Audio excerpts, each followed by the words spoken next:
Hi, YouTube. Today I want to talk about FI in a very vague kind of way. I've broken the function into 3 steps of self-growth, which just based on my own experience as an INFP, could be these steps are probably they're very vague, and I think you don't need to have FI to go through these kind of things. But I personally feel like it relates to the function, and so I'm going to talk about it. Yeah, okay, so 3 steps of self-growth, self-growth with FI DOMs, and possibly everyone else on the planet. Okay, so the first step, when you're younger, and all you know is you have all these personal values. You have these values, but you don't realize they're personal. You don't realize that people are individual, and different people are raised to believe in different things and to care about different things. You know, like I was raised to not steal, not to cheat, you know, not to lie, those kinds of things. Whereas, you know, there were kids around me who would do those things, and, you know, they probably had, I mean, some of them probably had good parents, but a lot of them probably just had, you know, parents, I'm not going to say shitty parents, but maybe parents who just didn't value that kind of stuff and didn't kind of drill it into their head.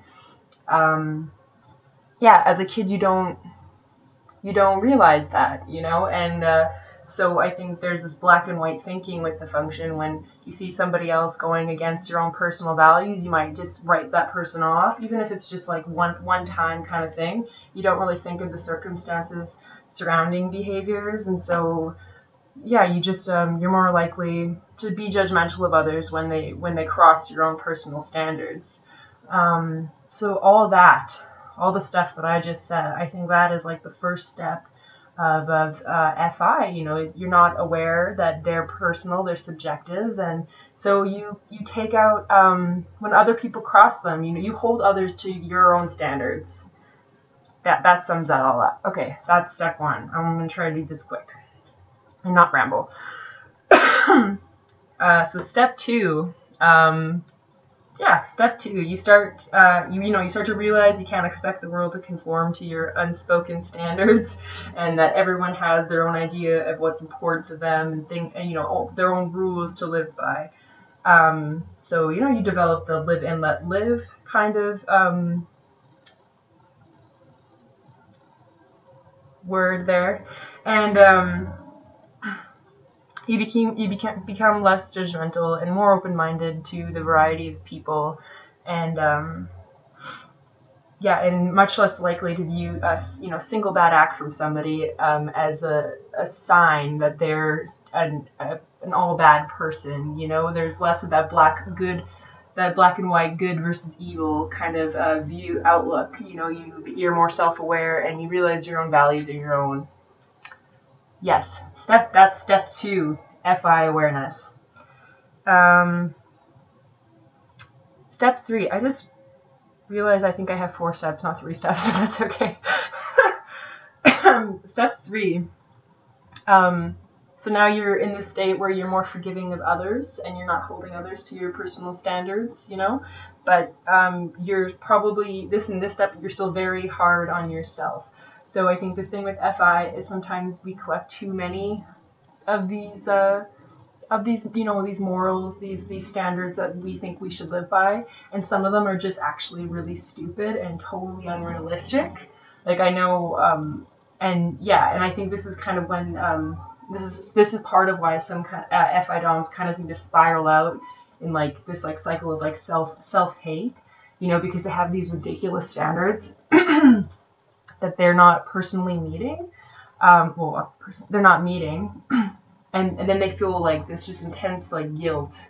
You know, they're just so guilty that these standards aren't being met, even though nobody else around them is holding them to them. You know, nobody's saying like, oh, you're supposed to be like this, but you're not. You know, it's like completely just like all on us. You know, we just like start like fucking attacking ourselves. Yeah, so I think this could be step 3, and I'm still in this step. I just sometimes realize I just carry around like just totally unrealistic things, unrealistic standards that they just don't matter. I mean, if I don't meet them, I'm not hurting anybody else, you know, I'm not really hurting myself. It's just like little like nitpicky, like perfectionist kinds of thing, being a perfectionist kinds of things. They're just not that important. So I think this, okay, I'm going to keep it at 3 steps. So if this, because you need to conclude, bleh. So if this is the 3rd step, I think the end of the 3rd step is you need to, or the 4th step, whatever, fuck, you need to start sifting through your own values and realizing which ones are just, you know, senseless, which ones you can do without, you know, because if you have something that's just driving you crazy, and it's not really doing good for you or others, like really, if it's doing more harm than good, then you might as well cut it out of your system and get rid of it, because you're just putting way too much pressure on yourself. Yeah, so I think that's the ultimate place to be with FI, and it's you know, I'm starting to go through this now where I'm kind of looking at these things that I have been holding on to and thinking that they are really important, and you know, just realizing they've been a source of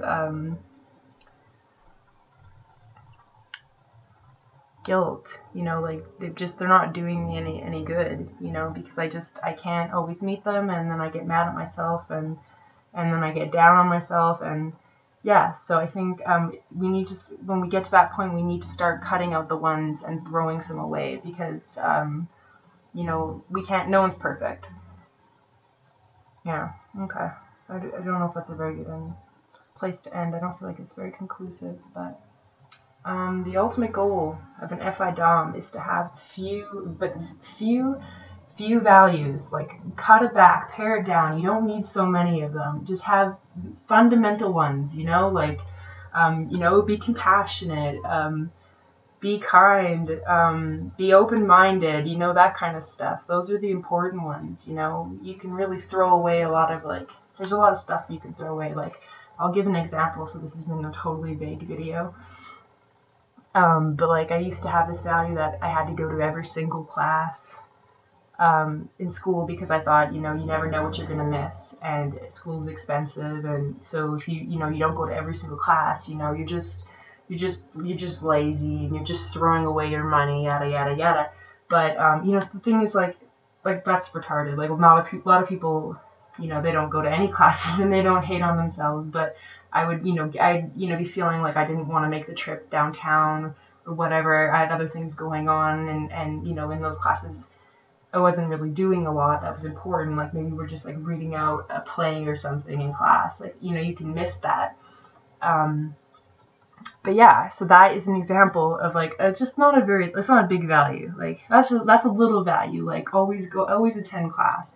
But the thing is, sometimes, you know, you just have to miss class, and you don't need to, you know, get upset at yourself like I have in the past. Like, you know, I start feeling like I'm lazy or something, and, you know, you're losing it, you know, but you're not. Yeah, that's an example. That kind of stuff, you can just cut it away, and you need to, you know, go easier on yourself. Okay, I'm gonna stop now.